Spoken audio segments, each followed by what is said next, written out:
Le soleil se couchait sur l'horizon de Paris, peignant le ciel de teintes orangées et roses, lorsque Sophie et Thomas marchaient distraitement le long des Champs-Élysées. Le couple, tous deux dans la trentaine, était plongé dans une conversation animée sur leurs projets d'avenir, complètement inconscient du destin qui les attendait au prochain coin de rue.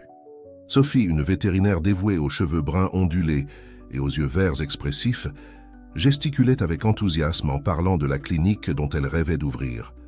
Thomas, un architecte de renom au sourire contagieux et à la stature athlétique, écoutait attentivement, son regard reflétant l'amour et l'admiration qu'il éprouvait pour sa petite amie. « Imagine, Thomas, pouvoir aider tous ces animaux, leur donner une nouvelle chance, » disait Sophie, ses yeux brillants à cette perspective. « C'est plus qu'un rêve, c'est une mission. » Thomas sourit, serrant doucement la main de Sophie. « Et tu y arriveras, Sophie, tu es née pour ça. » À ce moment-là, comme si le destin voulait confirmer les paroles de Thomas, une tache orange surgit de nulle part, s'accrochant au bas du pantalon de Thomas. Le couple s'arrêta brusquement, regardant vers le bas avec surprise. C'était un chat, un félin maigre, au pelage orange vif et aux yeux ambrés qui semblaient contenir tout le mystère de l'univers. L'animal miaulait désespérément, ses griffes fermement accrochées au tissu du pantalon de Thomas. « Doucement, mon petit », dit Sophie doucement, s'abaissant au niveau du chat. Ses années d'expérience en tant que vétérinaire entrèrent automatiquement en action. « Qu'est-ce qui ne va pas ? Tu es blessé ?» Le chat lâcha le pantalon de Thomas et commença à tourner en rond, miaulant avec insistance. Ses yeux allèrent du couple à la fin de la rue et revenaient, comme s'il essayait de communiquer quelque chose d'urgent. « Sophie, je crois qu'il veut qu'on le suive, » dit Thomas, intrigué.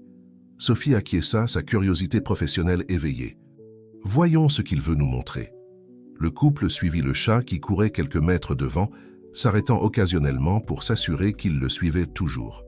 Au fur et à mesure qu'il s'éloignait de l'avenue animée, s'enfonçant dans des rues moins peuplées, l'anxiété de l'animal semblait augmenter. Finalement, après quelques minutes de marche, le chat s'arrêta brusquement à côté d'un petit corps immobile sur le trottoir.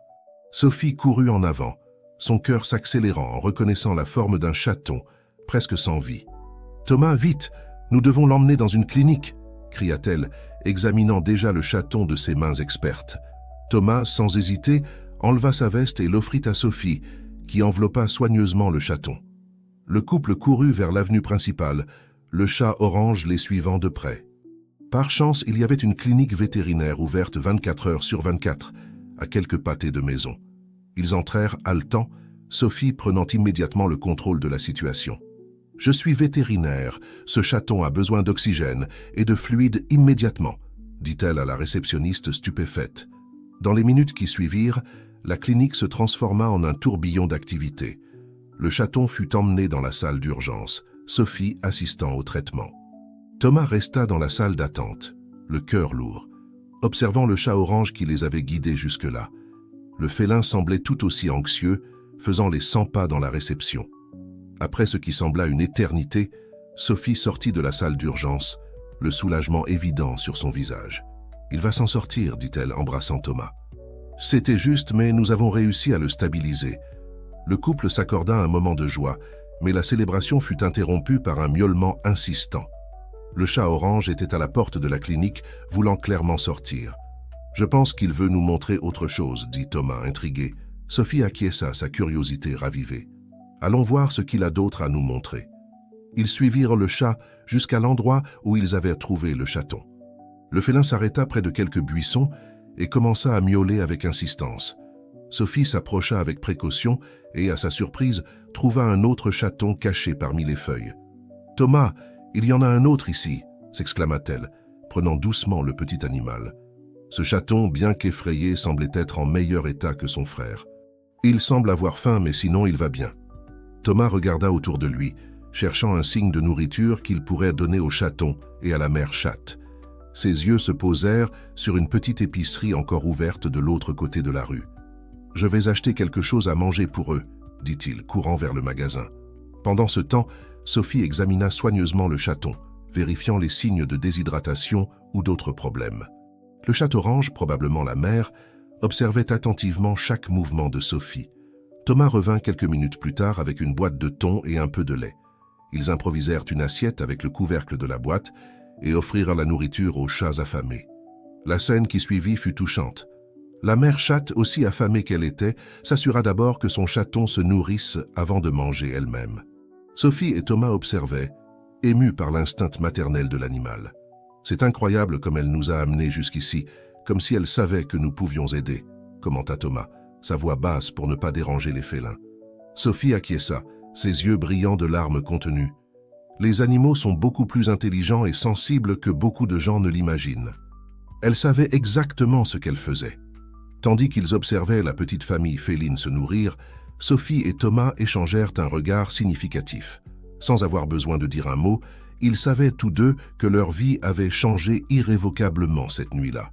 Ce qu'ils ne savaient pas, c'est que l'aventure était loin d'être terminée. Le chat orange, après s'être assuré que son chaton était bien nourri, commença à s'éloigner à nouveau, regardant en arrière comme s'il voulait qu'ils le suivent. « Sophie, je pense qu'elle veut nous montrer autre chose, » dit Thomas, sa voix mélangeant curiosité et appréhension. Sophie prit le chaton dans ses bras, la détermination brillant dans ses yeux. « Alors allons découvrir ce que c'est. » Et ainsi, guidés par le mystérieux chat orange, Sophie et Thomas s'aventurèrent une fois de plus dans la nuit parisienne, sans se douter des surprises et des défis qui les attendaient. Le destin avait entrelacé leur vie avec celle de ces félins d'une manière qu'aucun d'eux n'aurait pu prévoir, et le voyage qui commençait promettait de changer non seulement leur vie, mais aussi leur perspective sur l'amour, la compassion et le pouvoir inattendu des connexions improbables. La nuit parisienne enveloppait Sophie et Thomas dans son manteau sombre, tandis qu'ils suivaient le chat orange dans des rues de moins en moins familières. Le chaton secouru dormait paisiblement dans les bras de Sophie, inconscient de la tension croissante dans l'air. « Sophie, tu es sûre que nous devrions continuer ?» demanda Thomas, sa voix trahissant un mélange d'inquiétude et de curiosité. « Nous sommes déjà bien loin de chez nous. » Sophie ajusta le chaton dans ses bras, ses yeux fixés sur la figure orange qui les guidait. « Thomas, cette chatte nous a amenés jusqu'à ces chatons pour une raison. Si elle nous emmène quelque part, ça doit être important. » Ils tournèrent un autre coin et se retrouvèrent devant un ancien manoir abandonné. La construction, autrefois imposante, se dressait maintenant sombre et délabrée, entourée d'un jardin sauvage et négligé. Le chat orange s'arrêta à l'entrée du terrain, miaulant avec insistance. « On dirait qu'on est arrivé », murmura Sophie, échangeant un regard appréhensif avec Thomas. Avec précaution, ils pénétrèrent dans le jardin envahi par la végétation. Le clair de lune filtré par les arbres créait des ombres mystérieuses, et le silence n'était brisé que par le ululement occasionnel d'une chouette lointaine. Le chat orange les guida vers l'arrière de la propriété, où une vieille serre en verre se dressait, presque engloutie par la végétation. C'est alors qu'ils l'entendirent, un faible miaulement, presque imperceptible, venant de l'intérieur de la serre. « Il y a un autre chaton là-dedans !» s'exclama Sophie, pressant le pas. Thomas la suivit, utilisant la lampe torche de son téléphone pour éclairer le chemin. À l'intérieur de la serre, ils trouvèrent une scène qui leur brisa le cœur. Une petite cage rouillée gisait sur le sol, et à l'intérieur un troisième chaton minuscule et effrayé. « Qui ferait une chose pareille ?» murmura Thomas, indigné, tandis que Sophie travaillait déjà pour ouvrir la cage. Avec des doigts habiles, elle réussit à défaire le loquet et retira doucement le chaton. « Tout va bien, petit », chuchota-t-elle, l'examinant soigneusement. « Il semble aller bien, juste effrayé et un peu déshydraté. » Le chat orange s'approcha, se frottant contre les jambes de Sophie et ronronnant fort.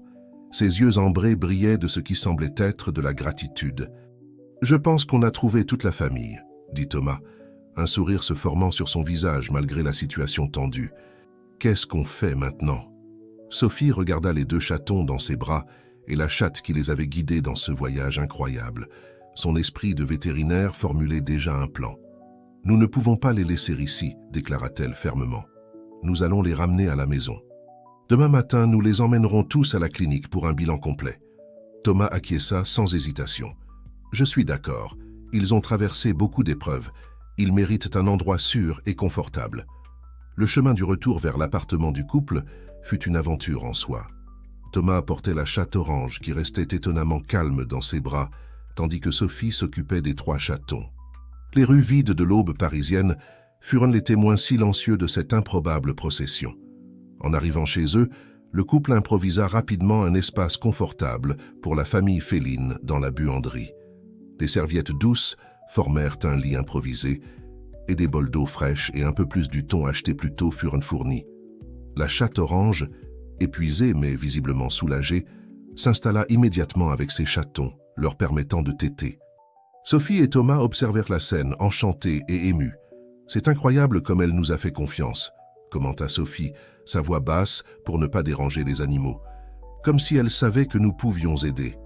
Thomas enlaça Sophie par derrière, appuyant son menton sur son épaule. « Peut-être qu'elle a vu en toi ce que je vois tous les jours.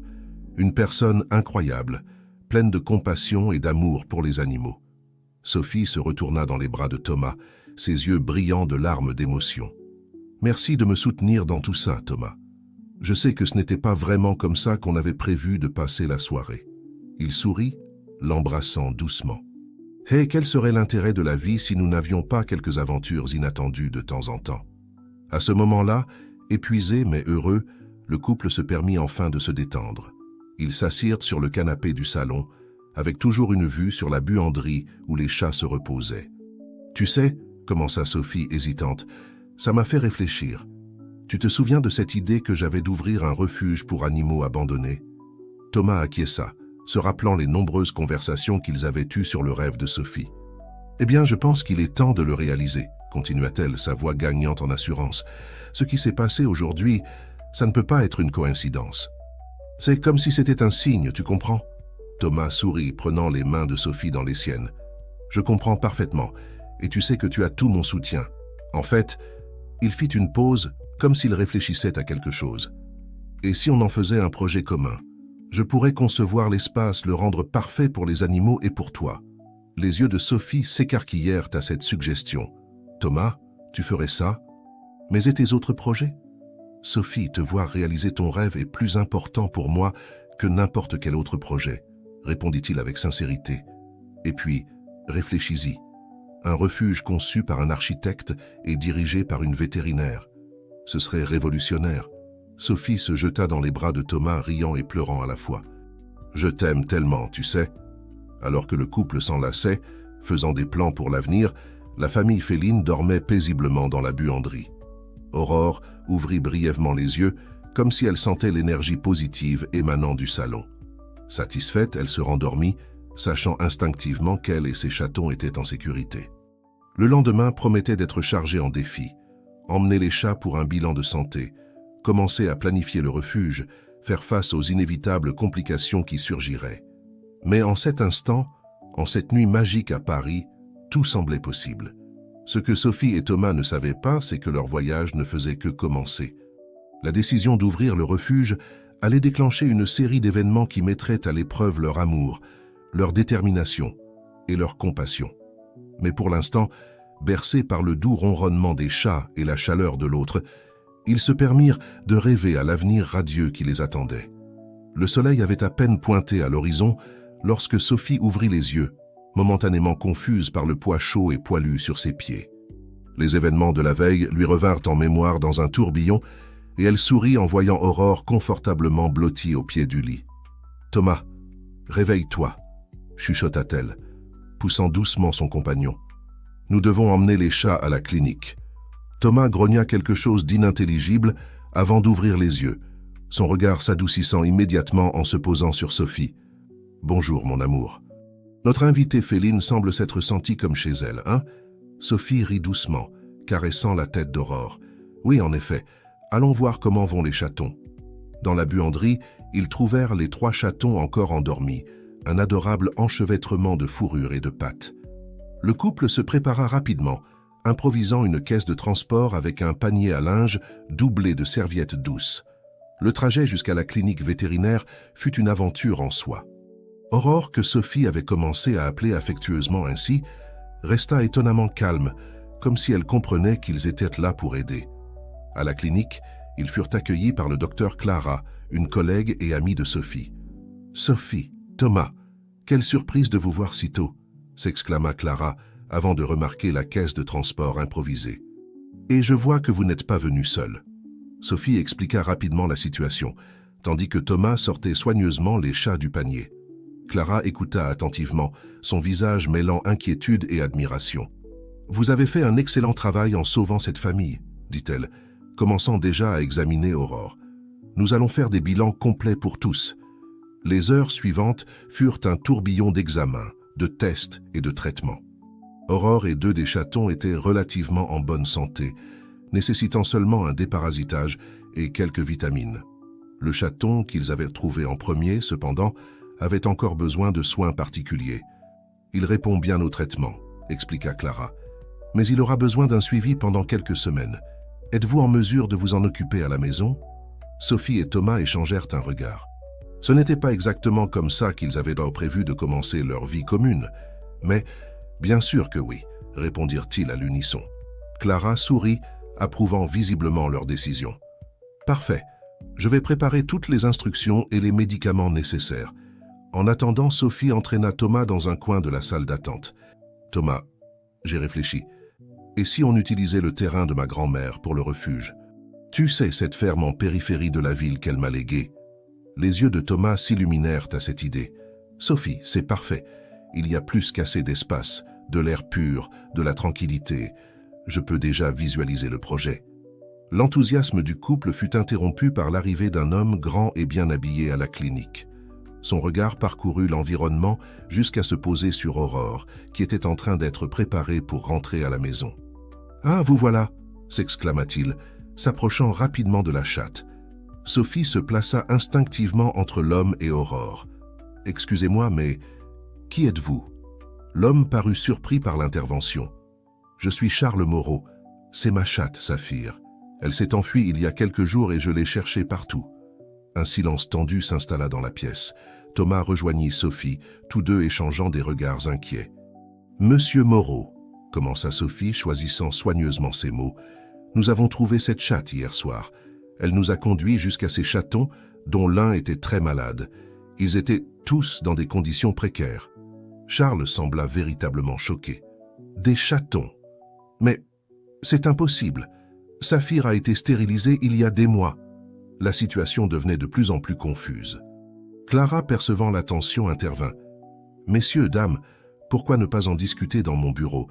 Nous pourrons éclaircir cette situation de manière plus privée. » Dans le bureau de Clara, toute l'histoire fut révélée. Charles était un homme d'affaires prospère qui avait adopté Saphir Aurore dans un refuge 6 mois auparavant. Il montra des photos sur son téléphone portable et il n'y avait aucun doute. C'était la même chatte. « J'ai voyagé pour affaires pendant 2 semaines, » expliqua Charles, la culpabilité évidente dans sa voix. « J'ai laissé Saphir chez une voisine, mais à mon retour, j'ai découvert qu'elle s'était enfuie le 2e jour. Je la cherche sans relâche depuis. » Sophie et Thomas écoutaient attentivement, leurs émotions oscillant entre la compassion pour cet homme visiblement affligé et l'inquiétude pour le sort d'Aurore et de ses chatons. « Monsieur Moreau, » dit doucement Sophie, « je comprends que Saphir soit votre chatte, mais la situation est compliquée. Elle a maintenant 3 chatons, dont l'un a besoin de soins particuliers. » Charles passa la main dans ses cheveux, visiblement perturbé. « Je ne sais pas quoi dire. J'aime Saphir, mais je n'ai pas les moyens de m'occuper d'une portée de chatons. Mon travail exige de nombreux voyages. » Un lourd silence s'abattit sur la pièce. Ce fut Thomas qui le brisa finalement. « Et si nous trouvions un arrangement? Sophie et moi prévoyons d'ouvrir un refuge pour animaux. Nous pourrions y prendre soin de Saphir et des chatons, et vous pourriez leur rendre visite quand vous le souhaitez. » Les yeux de Charles s'illuminèrent à cette suggestion. « Vous feriez ça? Je pourrais aider financièrement, bien sûr. Pour le refuge, pour les soins de Saphir et des chatons. » Sophie sourit, sentant qu'ils étaient parvenus à une solution qui profiterait à tous, en particulier aux chats. « Je pense que nous pouvons faire fonctionner cela, Monsieur Moreau. » Alors qu'ils réglèrent les détails de l'accord, Sophie ne put s'empêcher de penser à la façon dont le destin avait œuvré de manière mystérieuse. Ce qui avait commencé comme un sauvetage nocturne s'était transformé en catalyseur pour réaliser son rêve de longue date. En sortant de la clinique quelques heures plus tard, avec Aurore, Saphir et ses chatons en sécurité dans une caisse de transport adéquate, gracieuseté de Charles, Sophie et Thomas échangèrent un regard plein d'amour et de détermination. « Prête pour cette nouvelle aventure ?» demanda Thomas, entrelaçant ses doigts aux siens. Sophie sourit, son cœur débordant d'émotion. avec toi à mes côtés, toujours. » Alors qu'ils marchaient vers un avenir incertain mais prometteur, ni Sophie ni Thomas ne pouvaient imaginer les défis et les joies qui les attendaient. Le rêve du refuge était sur le point de devenir réalité, mais avec lui viendraient des épreuves pour leur relation, leur détermination et leurs valeurs. Le voyage qui avait commencé avec le miaulement d'un chat la nuit précédente était loin d'être terminé. En fait, ce n'était que le premier chapitre d'une histoire beaucoup plus grande, une histoire d'amour, de compassion et du pouvoir transformateur de se soucier de ceux qui ne peuvent pas parler pour eux-mêmes. Les semaines qui suivirent furent un tourbillon d'activités pour Sophie et Thomas. L'appartement qui n'abritait auparavant que le couple était maintenant plein de vie, avec la présence d'Aurore Saphir et de ses 3 chatons. Le son des miaulements et des petites pattes courant sur le sol était devenu une constante, apportant à la fois joie et défi dans la routine du couple. Tout en s'occupant de la famille féline, Sophie et Thomas se plongèrent tête la première dans les préparatifs pour ouvrir le refuge. La ferme de la grand-mère de Sophie, située en périphérie de Paris, était parfaite pour le projet. Avec plusieurs hectares de terrain et une vieille maison, le lieu offrait des possibilités infinies. Un samedi matin ensoleillé, le couple décida de faire sa première visite officielle à la ferme pour commencer la planification. À leur arrivée, ils furent accueillis par Antoine, le gardien qui s'occupait de la propriété depuis des années. « Mademoiselle Sophie, quel plaisir de vous voir ici !» s'exclama Antoine, un homme d'une 60aine d'années, avec un sourire chaleureux sur son visage ridé par le soleil. Sophie l'étreignit affectueusement. « Antoine, ça fait si longtemps. Voici mon compagnon Thomas. » Après les présentations et une tasse du café fort qu'Antoine insista pour leur servir, le couple expliqua leur plan pour la ferme. Le vieux gardien écouta attentivement, ses yeux brillants d'un mélange de curiosité et d'inquiétude. « Un refuge pour animaux, hein? Bien, bien. Mais qu'en est-il du verger de votre grand-mère, mademoiselle Sophie, et les poules? Elles pondent toujours les meilleurs œufs de la région, vous savez. » Sophie sourit, touchée par l'inquiétude d'Antoine. « Ne vous inquiétez pas, nous voulons intégrer tout cela au projet. Le refuge sera plus qu'un endroit pour s'occuper des animaux abandonnés. Ce sera un espace d'éducation et de connexion avec la nature. » Thomas, qui avait jusque-là observé l'interaction en silence, ajouta « Exactement. Nous pensons créer des sentiers éducatifs à travers le verger, des ateliers d'agriculture biologique. Vous pourriez nous aider énormément avec votre expérience, Antoine. » Le visage du gardien s'illumina à cette idée. « Eh bien, c'est tout un projet. Vous pouvez compter sur moi pour tout ce dont vous aurez besoin. » Avec un enthousiasme renouvelé, le trio passa le reste de la matinée à explorer la propriété. Thomas, avec son œil d'architecte, visualisait déjà les transformations nécessaires, faisant des croquis rapides dans son carnet. « Sophie, nous pourrions adapter la grange pour en faire l'espace principal des chats. Avec quelques modifications, ce sera parfait », s'exclama Thomas, ses yeux brillants d'excitation. Sophie acquiesça, imaginant déjà les félins s'amusant dans le vaste espace. Et cette zone près du ruisseau serait idéale pour les chiens. Nous pourrions construire des chenils spacieux et une aire de jeu. Alors qu'ils retournaient vers la maison principale, Antoine s'éclaircit la gorge, semblant un peu hésitant. « Mademoiselle Sophie, il y a quelque chose que vous devez savoir. Ces derniers mois, des hommes sont venus ici. Ils disent qu'ils sont d'une société de construction intéressée par l'achat des terres voisines. » Le couple échangea des regards inquiets. « Quelle société de construction, Antoine ?» demanda Thomas. « Moreau Développement, si je ne me trompe pas, » répondit le gardien. Sophie sentit un frisson lui parcourir l'échine.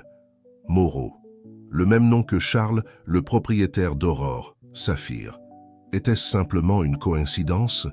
Avant qu'ils ne puissent en discuter davantage, ils furent interrompus par le bruit d'une voiture qui approchait.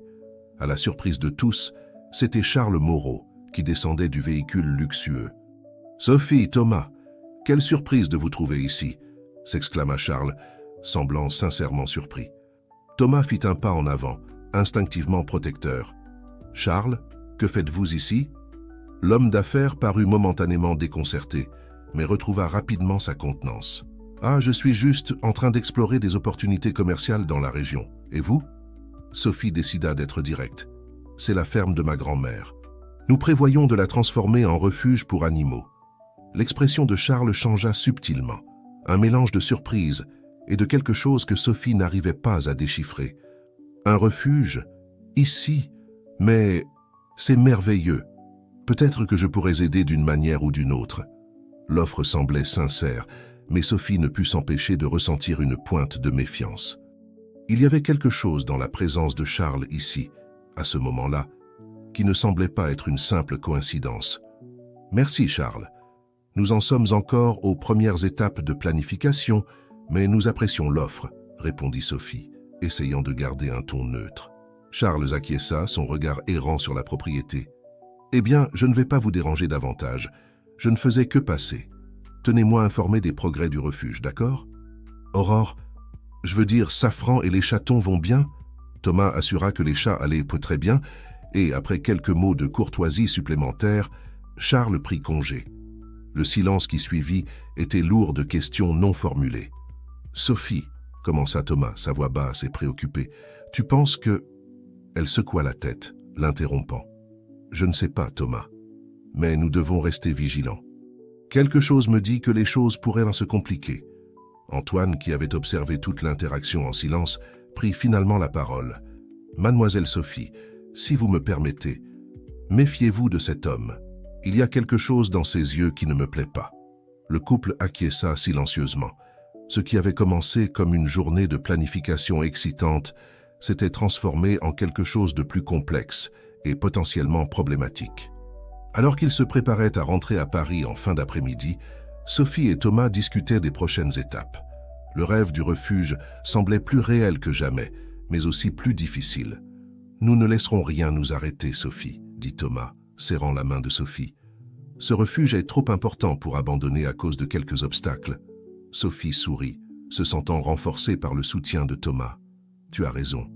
Allons de l'avant, quoi qu'il arrive. » Ce qu'il ne savait pas, c'est que la rencontre avec Charles ce jour-là n'était que le début d'une série d'événements qui mettraient à l'épreuve non seulement leur détermination à construire le refuge, mais aussi leurs relations et leurs principes. La route devant eux était pleine de virages inattendus, et le couple aurait besoin de toute sa force et de son amour pour naviguer à travers les défis qui les attendaient. Alors que le soleil se couchait à l'horizon, peignant le ciel de Paris de tons orange et roses, Sophie et Thomas se permirent un moment de calme, chacun perdu dans ses propres pensées sur l'avenir incertain, mais plein de possibilités, qui s'étendaient devant eux. Les jours qui suivirent la visite à la ferme furent un tourbillon d'activités pour Sophie et Thomas. Entre prendre soin des chats, planifier le refuge et maintenir leurs carrières en cours, le couple avait à peine le temps de respirer. Cependant, la passion pour le projet et l'amour qu'ils partageaient les maintenaient motivés. Un après-midi ensoleillé, alors que Sophie organisait quelques documents pour le refuge, son téléphone sonna. C'était Camille, son amie et collègue vétérinaire. « Sophie, tu ne vas pas croire ce qui s'est passé. » La voix de Camille sonnait agitée à l'autre bout de la ligne. « Tu te souviens de cette clinique vétérinaire abandonnée au centre-ville? Eh bien, elle a été rachetée et est en cours de rénovation. » Sophie fronça les sourcils intriguée. « Vraiment? Par qui? » « C'est là que c'est le plus incroyable, » poursuivit Camille. « Elle a été rachetée par Mendes Incorporation. Et devine qui va être le vétérinaire en chef. Charles Mendes. » Le cœur de Sophie s'accéléra. Charles, un vétérinaire. Cela n'avait pas de sens. Il s'était présenté comme un homme d'affaires. Quelque chose n'allait pas. « Camille, tu es sûre de ça ?» questionna Sophie, son esprit travaillant furieusement pour faire le lien entre les points. « Absolument. Il est venu lui-même à la clinique aujourd'hui pour se présenter et parler de partenariat, » répondit Camille. « Sophie, que se passe-t-il? Tu as l'air inquiète. » Sophie hésita un moment avant de partager ses soupçons avec son amie. Camille écouta attentivement, sa préoccupation grandissant à chaque mot. « Sophie, c'est sérieux. S'il ment sur sa profession, que peut-il cacher d'autre ?» demanda Camille de manière rhétorique. Après avoir raccroché, Sophie appela immédiatement Thomas, qui était au bureau d'architecture. Elle le mit rapidement au courant de la situation. « Thomas, nous devons enquêter là-dessus. »« Quelque chose ne va pas, » conclut Sophie, sa voix tremblant légèrement d'anxiété. Thomas acquiesça promptement. « Je quitte le bureau maintenant. On se retrouve à la maison et on planifie notre prochaine étape. » En attendant Thomas, Sophie n'arrivait pas à s'arrêter de penser. Pourquoi Charles mentirait-il sur le fait d'être vétérinaire? Et pourquoi s'intéressait-il tant à la ferme?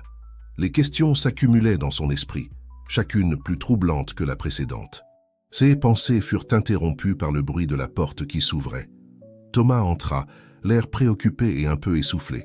« Sophie, tu ne vas pas le croire. » commença-t-il. À peine avait-il enlevé sa veste. « Je suis passé à la mairie en chemin. Il y a une demande de changement de zonage pour la zone où se trouve la ferme de ta grand-mère. Devine de qui? »« Mendes Incorporation », répondit Sophie, sentant un poids dans son estomac. Thomas acquiesça gravement. « Exactement. Ils essaient de transformer toute cette zone en zone commerciale. S'ils y parviennent, ils pourront y construire ce qu'ils veulent. » Le couple se regarda, la réalisation les frappant comme la foudre. L'intérêt de Charles pour la ferme, le mensonge sur sa profession, tout commençait à prendre un sens terrible. « Il veut la ferme, Thomas, » dit Sophie, sa voix presque un murmure. Tout ce temps, même le sauvetage d'Aurore, ça a pu faire partie d'un plan plus grand.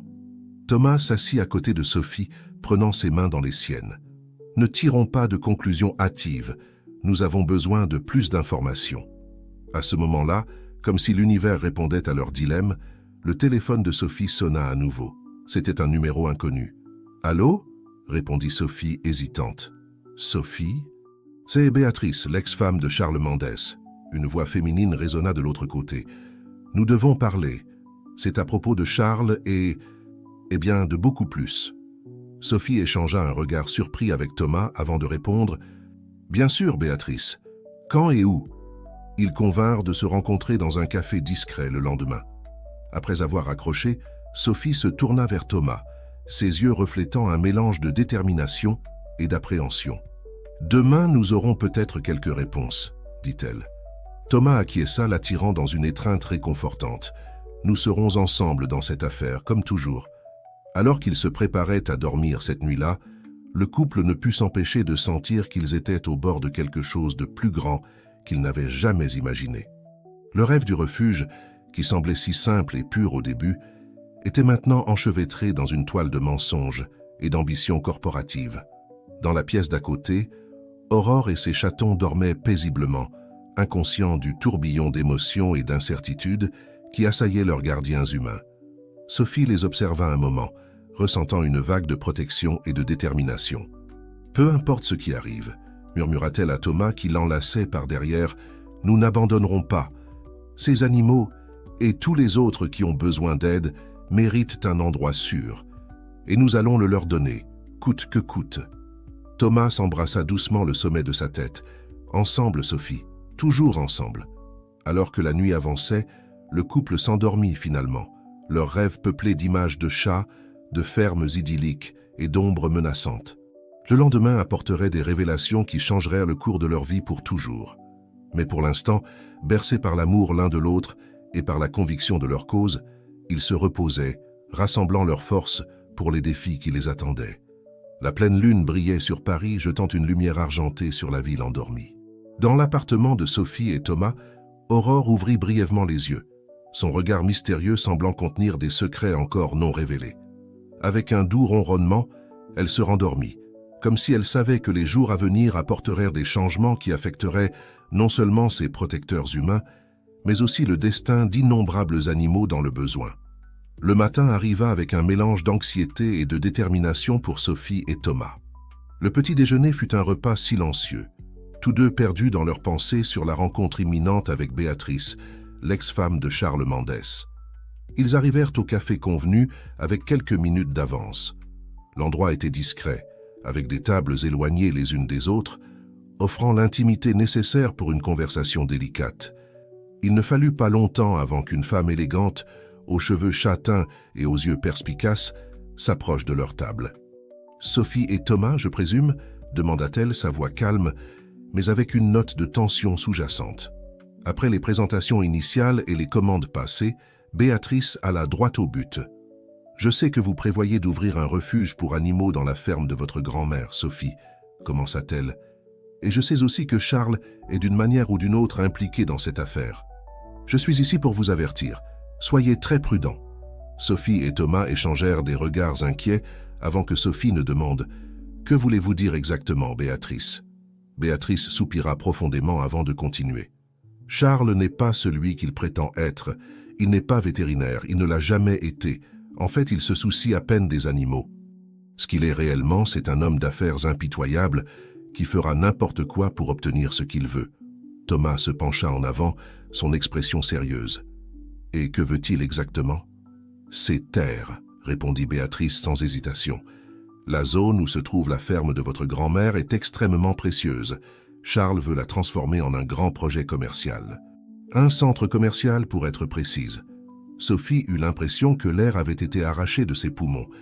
Mais pourquoi toute cette mascarade? Pourquoi faire semblant de se soucier d'Aurore et des chatons? Béatrice sourit tristement. Parce que c'est ainsi que Charles opère. Il s'approche, gagne la confiance des gens, découvre leurs points faibles et les exploite ensuite. Dans votre cas, il a dû voir une opportunité parfaite quand il a trouvé la chatte. Un moyen de se rapprocher et, qui sait, de vous convaincre de vendre le terrain pour le bien des animaux. Thomas, qui avait écouté attentivement, demanda « Comment savez-vous tout cela, Béatrice ?» La femme hésita un moment avant de répondre. « Parce que j'en ai fait partie.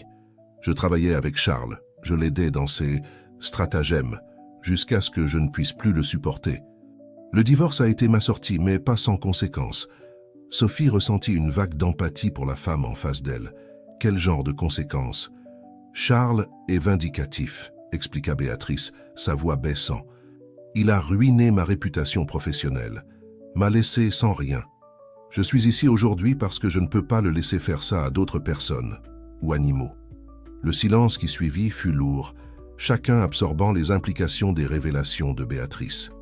Finalement, Thomas parla. « Nous avons des preuves qu'il essaie de changer le zonage de la zone. Cela confirme tout ce que vous dites. » Béatrice acquiesça. Il a probablement déjà la moitié de la mairie dans sa poche. Charles est très doué pour persuader les gens. Sophie sentit une détermination féroce grandir en elle. Nous ne le laisserons pas réussir. Cette ferme signifie beaucoup, pas seulement pour moi, mais pour tous les animaux que nous pourrons aider. Ce ne sera pas facile, avertit Béatrice. Charles a des ressources, des connexions.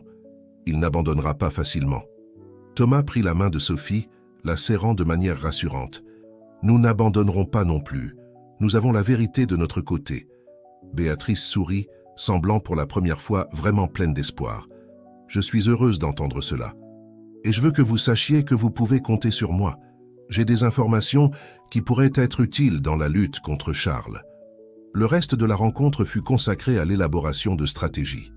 Béatrice partagea des détails sur les méthodes de Charles, des noms de personnes qui pourraient aider, des documents qui pourraient être cruciaux.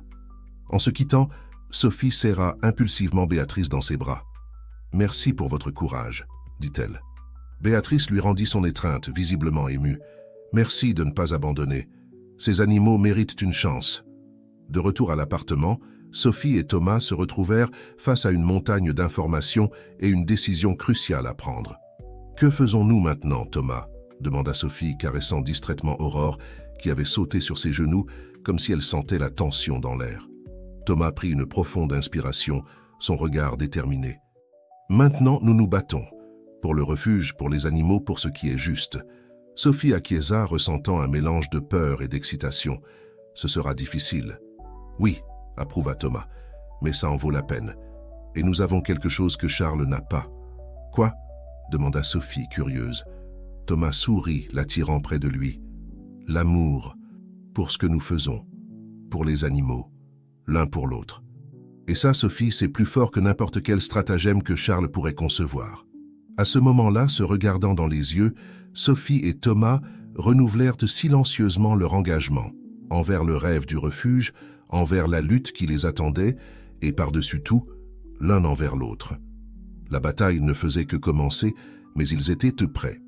Avec Aurore ronronnant doucement entre eux, le couple commença à planifier ses prochaines étapes, déterminé à transformer son rêve en réalité, peu importe les obstacles qu'ils rencontreraient en chemin. La nuit tomba sur Paris, mais pour Sophie et Thomas, c'était le début d'un nouveau jour, un jour de lutte, d'espoir et d'amour. Et quelque part dans la ville, Charles Mendes n'avait aucune idée de la tempête qu'il était sur le point d'affronter. Les semaines qui suivirent furent une montagne russe d'émotions et d'actions pour Sophie et Thomas. Armé des informations fournies par Béatrice, le couple plongea tête la première dans la lutte pour protéger la propriété et réaliser le rêve du refuge pour animaux. Thomas, utilisant ses contacts à la mairie, commença à enquêter sur le processus de changement de zonage initié par Mendes Incorporation. Il découvrit des irrégularités dans la demande et commença à rassembler des preuves pour la contester.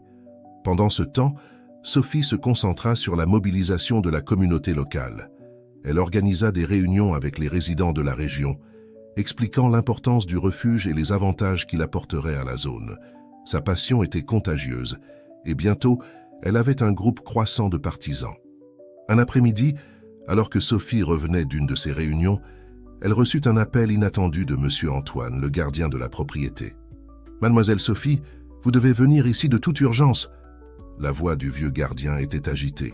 « Il y a des hommes ici qui disent qu'ils vont commencer les travaux d'un centre commercial. » Le cœur de Sophie s'emballa. « J'arrive tout de suite, Monsieur Antoine. » Ne laissez personne entrer sur la propriété. Elle appela immédiatement Thomas, qui promit de la rejoindre à la propriété le plus vite possible. En arrivant, Sophie se retrouva face à une scène chaotique. Plusieurs camions et engins de construction étaient garés à l'entrée de la propriété. Des hommes en casque discutaient vivement avec M. Antoine, qui bloquait courageusement le portail. « Que se passe-t-il ici ?» demanda Sophie, sa voix ferme malgré la nervosité qu'elle ressentait. Un homme en costume, apparemment le chef du groupe, s'approcha. « Mademoiselle, nous avons des ordres pour commencer les travaux du nouveau centre commercial. Cette zone a été dûment acquise et rezonée. » Sophie sentit le sang bouillir dans ses veines. « C'est impossible. Cette propriété appartient à ma famille et n'est pas à vendre. De plus, la demande de raisonnage est encore en cours d'examen. » L'homme parut momentanément déconcerté, mais retrouva vite sa contenance. « Je crois qu'il y a un malentendu. Il serait peut-être préférable que nous parlions à M. Mendes pour clarifier la situation. » Comme convoqué par magie, une voiture de luxe s'approcha, et Charles Mendes en descendit, son visage un masque de fausse préoccupation. « Sophie, ma chère, quelle est cette confusion ?» demanda-t-il, sa voix mielleuse. Sophie le regarda fixement, sa colère à peine contenue. « Charles, vous savez très bien ce qui se passe. Cette propriété n'est pas à vendre, et vous n'avez aucun droit de commencer des travaux ici. » Charles sourit, un sourire qui n'atteignait pas ses yeux.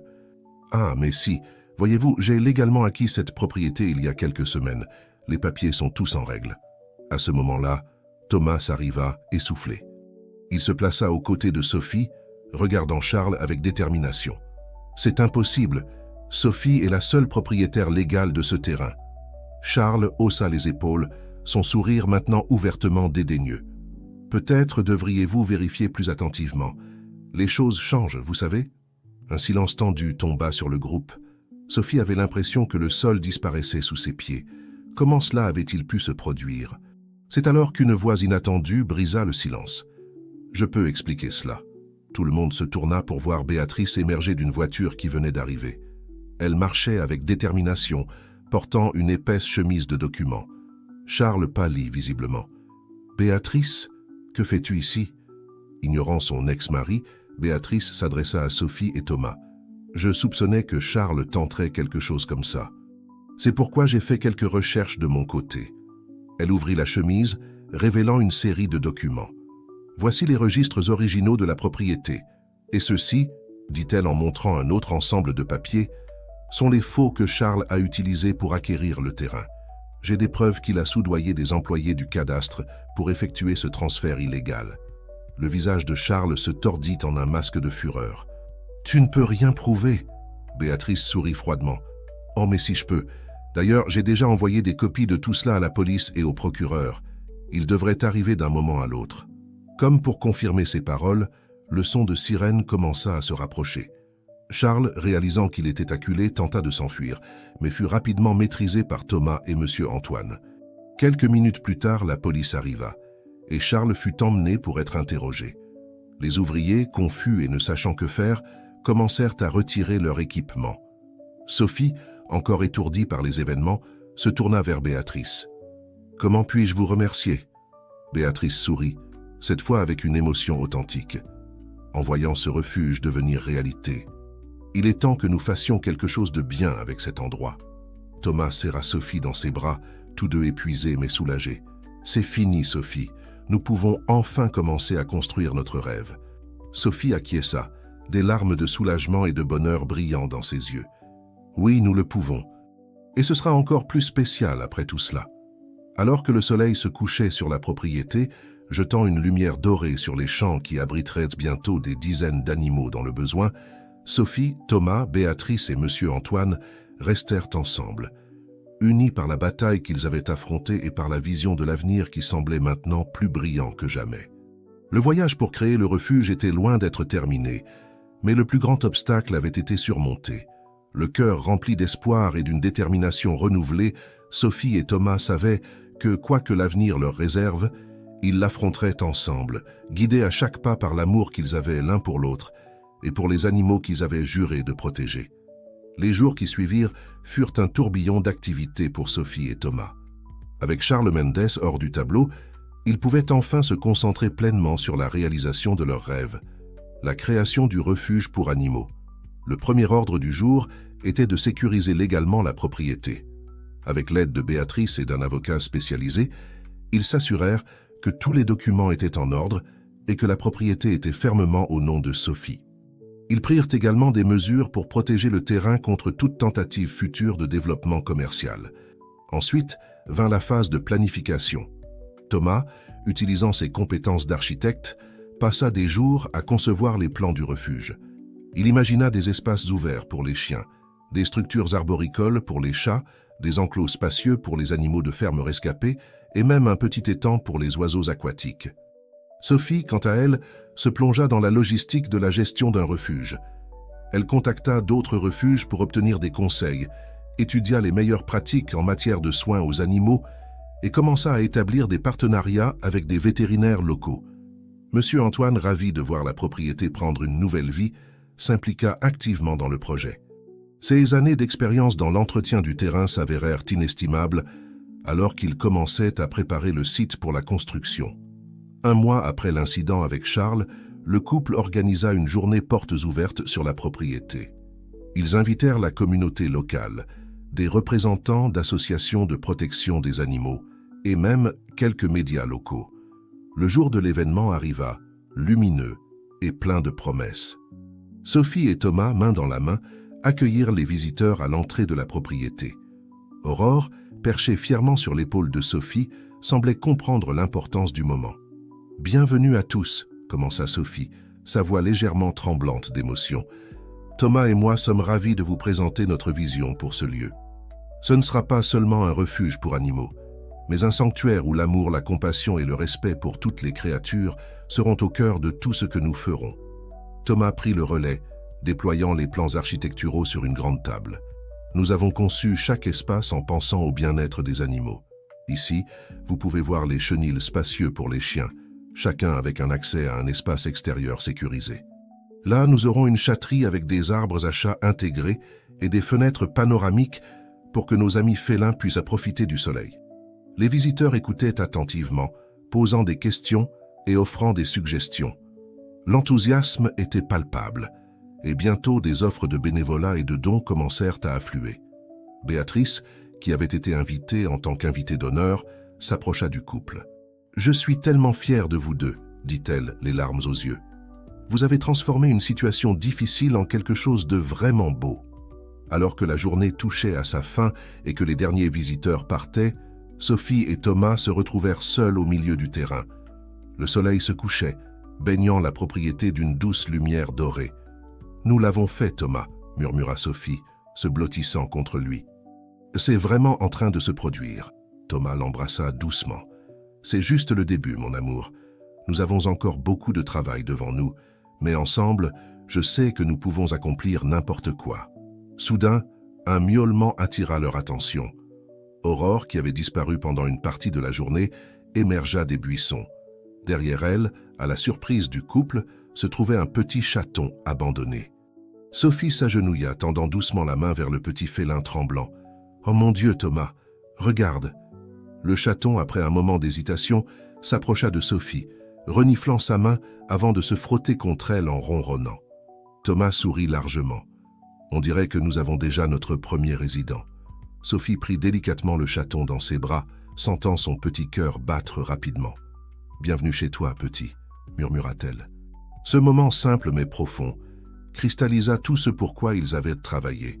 C'était plus qu'un refuge qu'ils construisaient, c'était un lieu d'espoir, de seconde chance et d'amour inconditionnel. Alors qu'ils rentraient chez eux ce soir-là, le nouveau chaton blotti en sécurité dans une boîte sur les genoux de Sophie, le couple savait que leur voyage ne faisait que commencer. Il y aurait des défis à relever, des obstacles à surmonter, mais avec leur amour l'un pour l'autre et leur passion pour les animaux, ils étaient prêts à affronter tout ce que l'avenir leur réservait. Les mois suivants furent une période intense de travail et de préparation. Thomas passait ses journées à finaliser les plans du refuge, transformant l'ancienne grange en un espace moderne et confortable pour les animaux. Sophie, quant à elle, jonglait entre son travail à la clinique vétérinaire et l'organisation de l'ouverture du refuge. Leur détermination fut mise à l'épreuve à plusieurs reprises. Des problèmes de permis de construire, des retards dans les travaux, des difficultés financières. Chaque obstacle semblait insurmontable au début, mais ensemble, ils trouvaient toujours une solution. L'aide inattendue vint de la communauté locale. Une fois que le mot se répandit sur leur projet, les habitants du coin se mobilisèrent. Des bénévoles se présentèrent pour aider aux travaux, des entreprises locales firent des dons de matériaux et même les enfants de l'école du village organisèrent une vente de gâteaux pour récolter des fonds. Béatrice, fidèle à sa promesse, resta une alliée précieuse. Ses connaissances en droit et en gestion s'avérèrent inestimables pour naviguer dans les méandres administratifs. Elle devint rapidement une amie proche du couple, trouvant dans cette nouvelle mission un sens à sa vie qu'elle avait perdu depuis longtemps. Enfin, après ce qui sembla être une éternité de travail acharné, le grand jour arriva. Le refuge des quatre pattes, comme il l'avait nommé, était prêt à ouvrir ses portes. Le matin de l'inauguration, Sophie se tenait devant le miroir, lissant nerveusement sa robe. Thomas s'approcha d'elle par derrière, enroulant ses bras autour de sa taille. « Tu es magnifique », murmura-t-il, déposant un doux baiser sur sa joue. « Et ce que nous avons accompli est incroyable. » Sophie se retourna dans ses bras, les yeux brillants d'émotion. « Je n'arrive pas à croire que c'est réel. Parfois, j'ai l'impression que je vais me réveiller et que tout cela n'aura été qu'un rêve. » Thomas sourit tendrement. « C'est bien réel, mon amour. Et ce n'est que le début. » Main dans la main, ils sortirent de leur petite maison sur la propriété, un autre de leurs projets réalisés, et se dirigèrent vers le refuge. Déjà, une petite foule s'était rassemblée. Des habitants du village, des représentants de la presse locale et bien sûr Béatrice et Monsieur Antoine. Sophie prit une profonde inspiration avant de s'avancer pour couper le ruban symbolique. Les applaudissements éclatèrent et les portes du refuge s'ouvrirent officiellement. Les visiteurs furent émerveillés par ce qu'ils découvrirent à l'intérieur. Des espaces lumineux et accueillants pour les chiens et les chats, une infirmerie ultra-moderne et même un jardin thérapeutique où les animaux en convalescence pouvaient se promener en toute sécurité. Mais le moment le plus émouvant de la journée fut lorsque Sophie et Thomas présentèrent les premiers résidents du refuge. Parmi eux se trouvaient Aurore et ses chatons, maintenant en pleine forme et prêts à être adoptés. « C'est grâce à Aurore que tout a commencé », expliqua Sophie à la foule attentive. « Elle nous a montré le chemin, littéralement et figurativement. Et aujourd'hui, nous sommes fiers de dire que non seulement elle et ses petits ont trouvé un foyer ici, mais que nous sommes prêts à aider des centaines d'autres animaux comme eux. » Les jours et les semaines qui suivirent, l'ouverture furent un tourbillon d'activités. Le refuge accueillit rapidement de nouveaux pensionnaires, des chiens abandonnés, des chats errants et même quelques lapins et cochons d'Inde que leurs propriétaires ne pouvaient plus garder.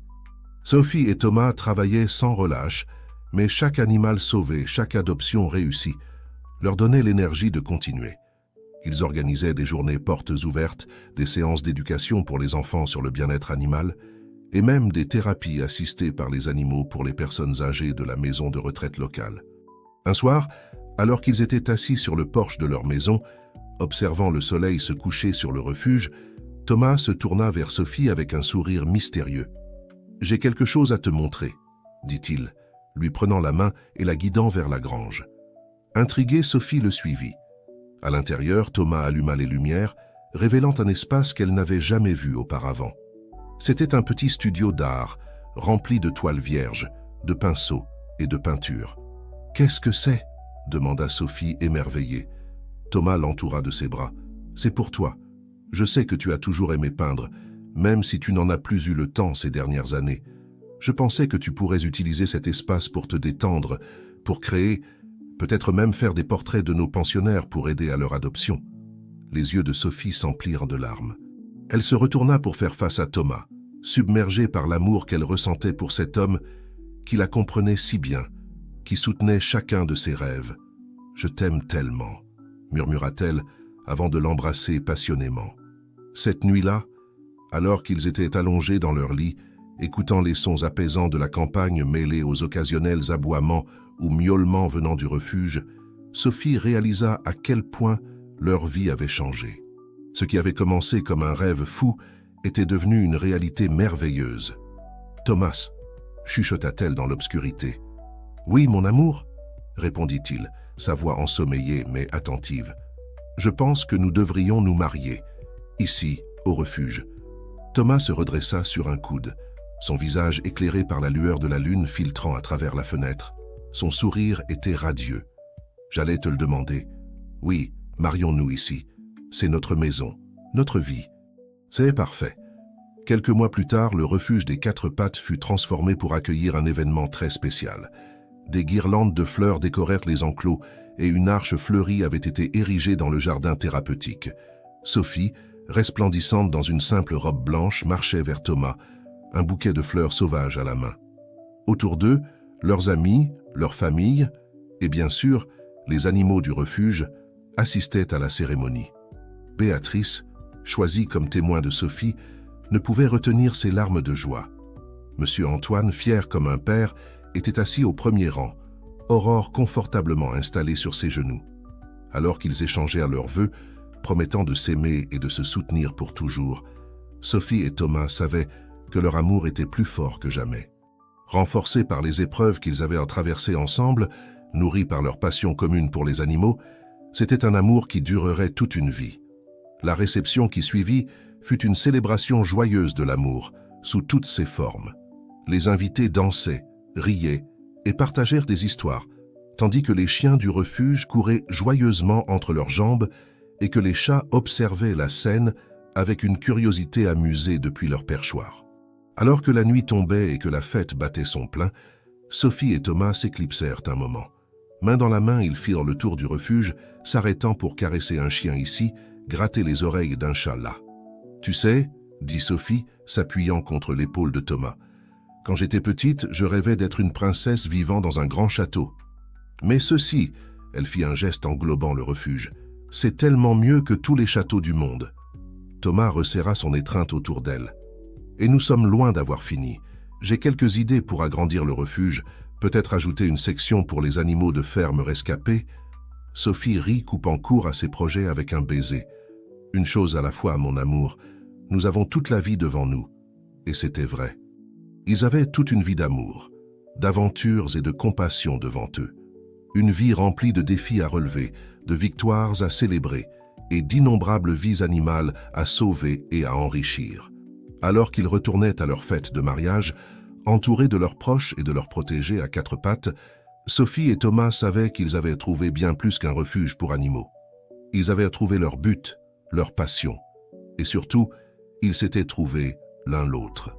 Le refuge des Quatre Pattes n'était pas seulement un havre de paix pour les animaux abandonnés, c'était le symbole d'un amour qui avait surmonté tous les obstacles, d'un rêve devenu réalité grâce à la persévérance et à la compassion. C'était le début d'une nouvelle aventure, une aventure qu'ils étaient impatients de vivre ensemble, pattes dans la main, pour les années à venir. Et tandis que la musique et les rires résonnaient dans la nuit étoilée, Sophie et Thomas dansaient, leur cœur battant à l'unisson, sachant que chaque jour serait une nouvelle opportunité d'aimer, de grandir et de faire une différence dans le monde, un animal à la fois.